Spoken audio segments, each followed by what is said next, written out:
எல்லாருமே சொல்லுவாங்க உன்னை கஷ்டப்பட்டு நான் 10 மாசம் சுமந்து பேத்தேன். ஆனா அப்பாங்க அப்படி கிடையவே கிடையாது. நம்ம பிறந்ததுல இருந்து நம்ம சாவர வரைக்கும் மனசுலயும் சரி, தோல்லையும் சரி, கனவுலயும் சரி சுமந்துகிட்டு தான் இருப்பாங்க. நம்ம அம்மாவோட பாசத்தை ஃபீல் பண்ணலாம்.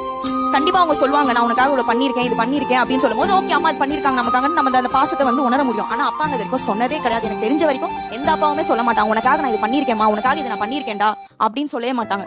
ஆஃப்டர்நூன் கால் பண்ணார் சாப்பிட்டியா, ஈவினிங் கால் பண்ணார் சாப்பிட்டியா, நைட்டு நான் போனதுக்கு அப்புறம் தான் அப்பா சாப்பிடுவாரு. அதாவது இப்போ ரொம்ப அப்பாவை விரும்புற பெண்கள்னால கல்யாணம் பண்ணதுக்கு அப்புறம் அந்த குடும்பத்திலயும் ஒரு அதீத அன்பு அப்பா மேல வச்சிருக்கிறதே ஒரு பிரச்சனையா கூட மாறுன்னு சொல்றாங்க. இல்ல சார், நான் அப்பா கிட்ட அம்மா இருக்க வரைக்கும் தான் லைஃப் தான். அம்மா இல்லைன்னா லைஃபே மாறிடும். பாத்துக்க ஆள் இருக்காது. நல்ல சாப்பாடு அதை செஞ்சு போடுவாங்க. அம்மா கையில சாப்பிடுற மாதிரி வராது, அம்மா பக்கத்துல தூங்குற மாதிரி வராது. அது இல்லாதவங்க தான் தெரியும் அவங்க வழி என்ன இருக்கும்போது அவங்க மதியங்க என்ன கேட்க போறாங்க. மிஸ்வேஜி போனா பாசம் தான் அது நிறையவே